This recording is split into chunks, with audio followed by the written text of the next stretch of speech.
Samantala, mahigit isang linggo matapos mailabas ng Permanent Arbitration Court ang ruling na pabor sa Pilipinas kaugnay ng usapin sa West Philippine Sea, mas naging mahigpit ang mga Chinese Coast Guard sa ating mga kababayang mangingisda sa bahagi ng Zambales.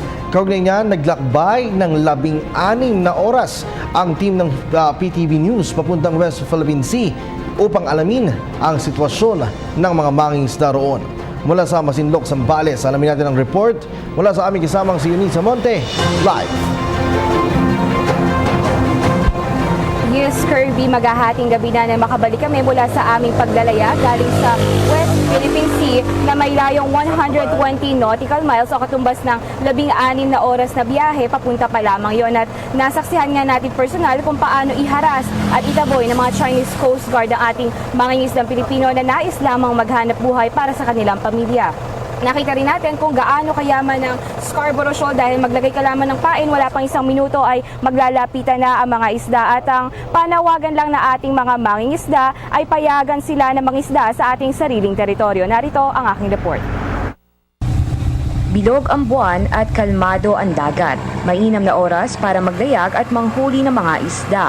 Ngunit sa pagkakataong ito ay tila ba ubos na ang mga isda dito sa Zambales. Kaya naman minabuti na rin ng mga mangingisda na magtungo sa Scarborough Shoal kung saan banye-banyera ang nahuhuling mga isda.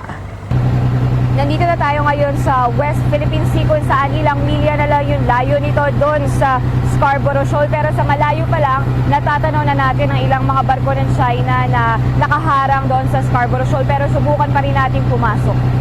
Sa loob ng 2 minuto lamang ay 5 isda na ang kumagat sa paisa-isang pain. Patunay lamang na napakasagana talaga ng Scarborough Shoal sa yamang dagat. Ibig sabihin din ay mas malaking kita ng mga mangingisda sa pamamagitan lamang ng ilang minutong pangangawil. Ngunit ilang minuto rin lang ay humarap na sa amin ang isa sa malalaking barko ng China. 4 ang barko ng China dito sa Scarborough Shoal. Ang isa ay nakabantay sa bahura o sa shoal at ang 3 naman ay paikot-ikot upang tiyakin na walang mangingisdang Pilipino ang makakapasok o makakapangisda sa Scarborough Shoal.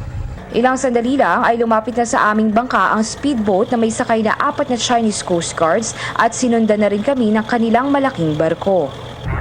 Sir, we'll just fish here. Fish. Fishing. Here. No, not allowed. Hindi sila umaalis hanggat hindi gumagalaw palabas ng shoal ang mga mangingisdang Pilipino. Paikot-ikot sila sa bangka at kinukuhanan din kami ng litrato habang paulit-ulit kaming itinataboy. Sa puntong ito, hindi tayo tinitigilan ng mga speedboat na Chinese Coast Guard na... Wait lang. Sa puntong ito, iniikutan pa rin tayo ng mga Chinese Coast Guard, no? At binabasa na nga tayo nila. Pumunta sila doon sa unahan natin para magsaboy ng tubig dito sa bangka sinasakyan natin. Papalapit na rin ang papalapit ang malaking barko ng China sa bangka namin. Kaya naman minabuti na rin ang kapitan namin na bumalik na lamang kaysa masira ang bangka sa mga water cannon ng barko ng Chinese Coast Guard na nakatutok sa bangka namin. Ayon kasi sa kapitan ng aming bangka, nag-iingat lang sila na huwag magaya sa ibang mangingisda kung saan ang ilang mga Chinese Coast Guard ay sumasampa sa bangka at itinataob ang kanilang huli at gasolina upang sila ay madala na sa pangingisda at pagpunta sa Scarborough Shoal. Matapos ang halos 1 oras na pagtataboy sa amin na makalampas na kami sa Scarborough ay tumigil na rin sila sa pagpapaalis. Hindi talaga biro ang hirap na dinaranas ng mga naghahanap buhay ng mangingisdang Pilipino sa kamay ng Chinese Coast Guard. Sa totoo lang, hindi patas yung nangyari kanina tulad kanina.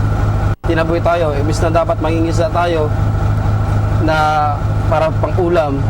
Kaya lang yun, tinaboy tayo kaya wala tayong nadalang pang-ulam ngayon. Ang ilan naman ay umaasa na lamang sa pagkakataon. Wala, maghintay na lang kung kailan naman darating yung karamihan ng huli. Tsaka na lang sa konti-konti. Hindi man nakapangisda ng sapat ayon sa kapitan ng bangka, sadyang ganito na nga raw ang kapalaran ng mga mangingisda na sumusubok pa rin kahit na itinataboy sa sarili nating teritoryo. Binubugaw tayo eh. Inaras tayo nila na palisin daw talaga at bawal daw talaga ng isda. Kaya wala naman tayong magawa. Sa paglabas ng resulta ng Permanent Arbitration Court, ang pinakaapektado ay ang mga mangingisdang Pilipino. Dismayado man sa laki ng epekto nito sa kanilang paghahanap buhay, iisa lang ang tanging pakiusap ng mga mangingisda dito sa Zambales. Ang payagan silang mangisda sa pag-aari ng Pilipinas na Scarborough Shoal.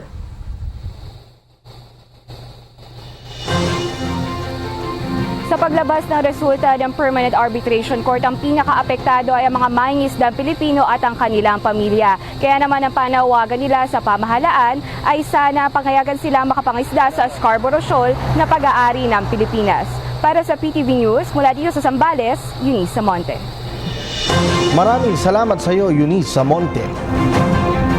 Sa kaugnay na balita, binigyang diin ng China na hindi nila maaaring i-boycott ang mga produkto ng Pilipinas at ng Estados Unidos dahil lamang pumabor sa bansa ang desisyon ng International Tribunal kaugnay sa usapin sa West Philippine Sea. Ayon kay Chinese Vice Minister of Commerce Gao Yan, pagkamat may pinagtatalunan ngang teritoryo ang Pilipinas at ng China, naging maayos at matatag naman ang relasyon sa kalakalan ng mga ito sa mga nakalipas na taon. Maliban dito, anya, handa rin ang China na mas paunlarin pa ang trade relations sa Pilipinas na magbibigay benepisyo sa dalawang bansa. Matatanda ang kumalat sa social media ang panawagan ng mga Chinese national na i-boycott ang produkto ng Pilipinas matapos maglabas ng desisyon ang korte na pabor sa Pilipinas. Samantala, magiging matatag pa rin ang turismo ng Pilipinas. Ito ang tiniyak ng Department of Tourism kasunod ng posibleng pagbaba ng bilang ng mga Chinese nationals na magtutungo sa bansa. Matapos ang naging desisyon ng International Tribunal kaugnay sa usapin sa West Philippine Sea. Ayon kay Tourism Undersecretary Benito Bengson Jr., bagamat ang China ang isa sa source market ng Pilipinas, naniniwala silang hindi ito makakaapekto sa patuloy na pag-unlad ng turismo ng bansa. Maliban dito, anya, tiniyak din nilang may sapat na bilang na makukuha ang bansa sa iba pang piling merkado nang sa gayon mapawi nito ang paghina ng isang market. Hi, ako si Ria Fernandez. Mag-subscribe na sa PTV YouTube channel. I-click lang ang subscribe button.